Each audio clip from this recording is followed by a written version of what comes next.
Sri Kuberan TV நேயர்களுக்கு அஸ்ட்ரோகேஎஸ் ஐயங்காரின் பணிவான நமஸ்காரம். வார பலன் 25/12/2023 31/12/2023 வரை உண்டான வாரத்திற்கு ஒரு ராசிக்கும் என்ன பலன் அப்படின்றத பார்ப்போம். முதல்ல இந்த வாரத்தினுடைய கோல்சாரம் எப்படி இருக்குன்றதை பார்ப்போம். அதற்கு பிறகு இந்த வாரத்தில் வரும் விசேஷ நாட்கள் என்ன அப்படின்றதையும் பார்த்துட்டு இந்த வாரத்தில் எந்தெந்த ராசிக்காரர்களுக்கு சந்திராஷ்டமம் இருக்குது அப்படின்றதையும் பார்க்கலாம். அதற்குண்டான எளிய பரிகாரத்தையும் பார்க்கலாம். இந்த வாரத்தினுடைய கோல்சாரம் என்ன அப்படின்னா, காலபுருஷ தத்துவத்தின் முதல் ராசியான மேஷ ராசியில் குரு பகவான், 6ஆம் இடம்னு சொல்லக்கூட கன்னியில் கேது பகவான், சுக்கிர பகவான் விருச்சிகத்துக்கு 8ஆம் இடத்துக்கு வந்துடுறார். அதற்கு பிறகு செவ்வாய், புதன் மற்றும் சூரியன் 3 கிரகங்களும் இந்த வாரத்தில் தனுசுல இருக்கா. சனி பகவான் ஏற்கனவே மாறிட்டார். இந்த வாரத்தில் கும்பத்தில் சனி பகவானும், ராகு பகவான் மீனத்திலையும் இருக்கா. இந்த வாரத்தில் பார்த்தாலேனால் சந்திர பகவான் ரோகிணி நட்சத்திரத்திலிருந்து மக நட்சத்திரம் வரலும் போகிறார். ரோகிணி நட்சத்திரம் ரிஷப ராசியிலையும் மக நட்சத்திரம் சிம்ம ராசியிலையும் வருது. அதனால் ரிஷபம், மிதுனம், கடகம், சிம்மம் இந்த 4 ராசியிலையும் போகிறார் இந்த வாரம். இந்த வாரத்தில் வரக்கூடிய விசேஷ நாட்கள் அப்படின்னு பார்த்தாலேயானால் இந்த வாரம் ஆரம்பிக்கும் பொழுதுலேருந்தே ரொம்பவும் விசேஷம். 26ஆம் தேதி பௌர்ணமி, மிகப்பெரிய ஏற்றம். பௌர்ணமி யோகம்ன்றதை பற்றி நிறைய விஷயம் சொல்லியிருக்கோம். பௌர்ணமி யோகத்தில் அரசன் வரக்கூடிய பிறப்பு இருக்கணும் அப்படின்னா பௌர்ணமி யோகம் அவளுக்கு இருக்கணுன்றதை சொல்கிறோம்.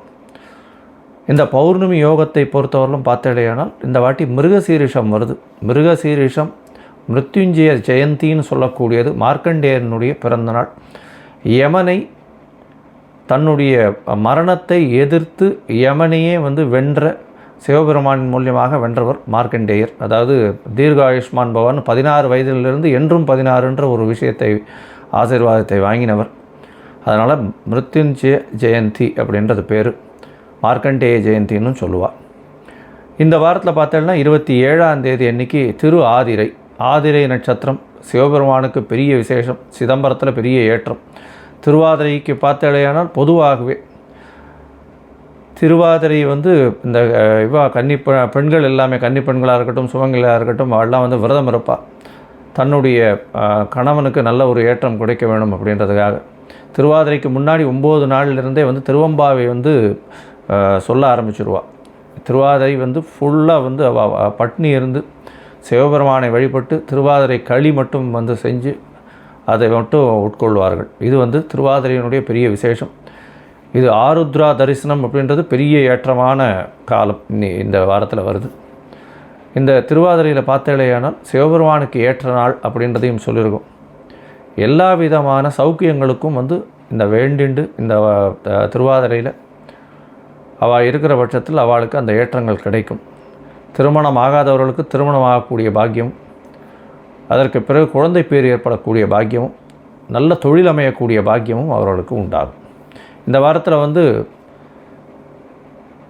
சதுர்த்தி வருது, 4ஆம் நாள்.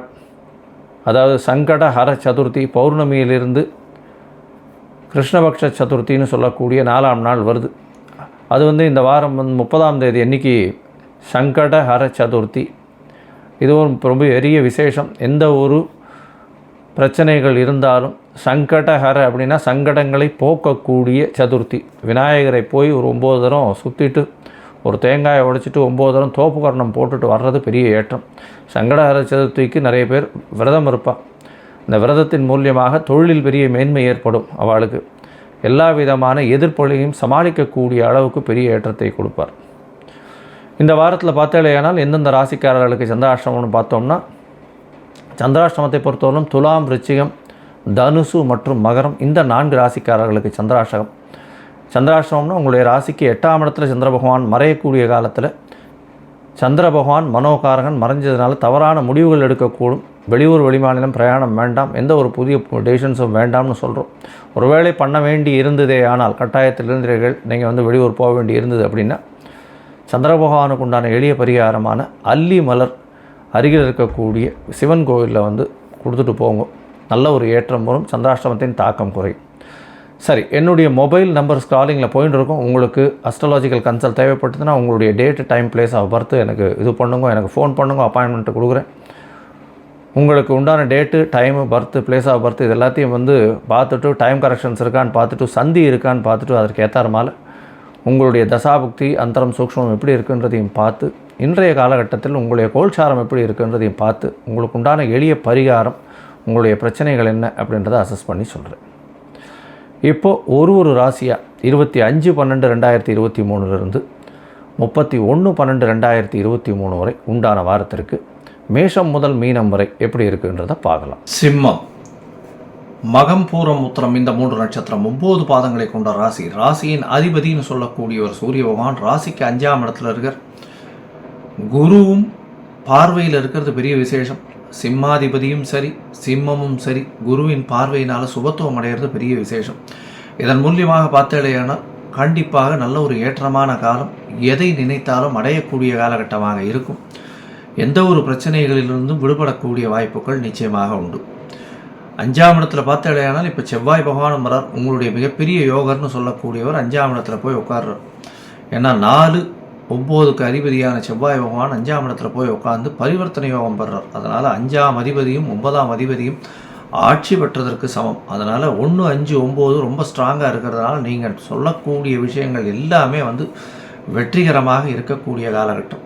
பூர்வ புண்ணியம் ரொம்ப அதிகமாக இருக்கிறதுனால நீங்கள் எதை தொட்டாலும் வெற்றி மட்டுமே நிச்சயமாக உண்டு.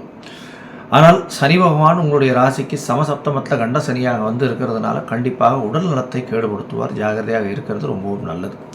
உங்களுடைய ராசிக்கு 8ஆம் இடத்தில் இருக்கக்கூடிய ராகு பகவான் மறைந்த இடத்திலிருந்து பிரச்சனைகளை கொடுப்பார். இருந்தாலும் பணவரவிற்கு பஞ்சம் இருக்காது.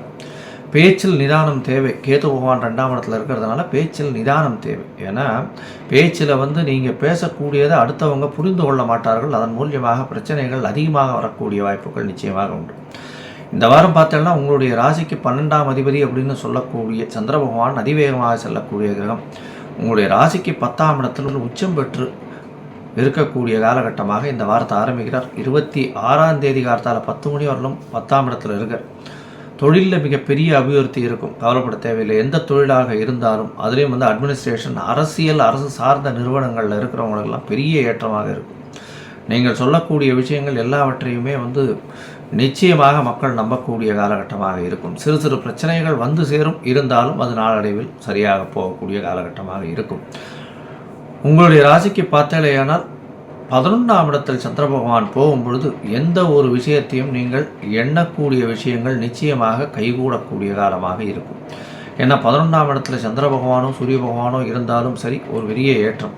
அதுவும் வந்து பௌர்ணமி யோகத்தில் வருது 11ஆம் இடம். அதனால் நீங்கள் நினைத்த காரியங்கள் அனைத்தும் முடியும். அது வந்து 26ஆம் தேதியிலிருந்து 28ஆம் தேதி காலை ஒரு 28ஆம் தேதி மாலை வந்து ஒரு 6 மணி 6:30 மணி வரலாம் இருக்கார். இந்த காலகட்டத்தில் நீங்கள் நினைக்கக்கூடிய காரணங்கள் எந்த காரியமாக இருந்தாலும் அது வெற்றி வாகை சூடும். பார்ட்னர்ஷிப் பிஸ்னஸில் ரொம்ப ஜாகிரதையாக இருக்கிறது ரொம்பவும் நல்லது. எதிர்பாலினத்தவர் மூலியமாக பிரச்சனைகள் நிச்சயமாக வரும். கீழ்மட்ட தொண்டர்கள் மூலியமாக பிரச்சனைகள் அதிகமாக இருக்கும். உங்களுக்கு கீழே வேலை செய்கிறவங்க அத்தனை பேருமே பிரச்சனையை கொடுக்கக்கூடியவர்களாக இருப்பார்கள். தேவையில்லாமல் வேலை செய்பவர்கள் வந்து பிரச்சனையை உருவாக்குவார்கள். ஜாகிரதையாக இருக்கிறது ரொம்பவும் நல்லது. சிம்மராசிக்காரர்களை பொறுத்தவரையிலும் 12ஆம் இடத்துல சந்திர பகவான் வரார். அது வந்து 28ஆம் தேதியிலிருந்து 31ஆம் தேதி வரலும் இருக்கார். இந்த 31ஆம் தேதி வரலும் பார்த்தோம்னா கார்த்தால ஒரு 8:30 மணி வரலும் இருக்கார். இந்த 31ஆம் தேதி கார்த்தால ஒரு 5:30 மணி வரலும் இருக்கார். இந்த காலகட்டத்தில் பார்த்தேன்னா 12ஆம் இடத்துல ஆட்சி பெற்ற சந்திர பகவான் இருக்கிறதுனால சிறு சிறு செலவுகள், தேவையற்ற செலவுகள் அதிகமாக வரக்கூடிய வாய்ப்புகள் நிச்சயமாக இந்த வாரம் இருக்குது. அதனால் பார்த்தேன்னா படிக்கக்கூடிய மாணவர்களுக்கு நல்ல ஒரு ஏற்றம் இருக்கும், கவலைப்பட தேவையில்லை. அது தவிர வந்து பேச்சில் ஜாகிரதையாக இருக்கணும். மாணவர்கள் படிக்கக்கூடிய மாணவர்கள் நல்லபடியாக இருக்கும், இருந்தாலும் கொஞ்சம் கான்சன்ட்ரேஷன் டிஸ்ட்ராக்ட் ஆகக்கூடிய காலகட்டமாக இருக்கும். இந்த சிம்மராசிக்காரர்கள் பார்த்தேன்னா கண்டிப்பாக அருகில் இருக்கக்கூடிய ஸ்ரீரங்கம் கோவிலுக்கு போயிட்டு வர்றது நல்ல ஒரு ஏற்றத்தையும் மாற்றத்தையும் அவளுக்கு கொடுக்கும். கண்டிப்பாக இந்த வாரம் அவர்கள் போயிட்டு வருவதன் மூலியமாக இந்த வாரம் 25/12 31/12 வரலும் இருக்கக்கூடிய காலகட்டம் பெரிய ஏற்றத்தையும் மாற்றத்தையும் கொடுக்கும். ஸ்ரீ குபேரன் டிவியை பார்த்தமைக்கு நன்றிகள். மேலும் இது போன்ற தகவல்களை தெரிந்து கொள்ள ஸ்ரீ குபேரன் டிவியை சப்ஸ்கிரைப் செய்யுங்கள். மறக்காமல் பெல் ஐக்கானை கிளிக் செய்யுங்கள்.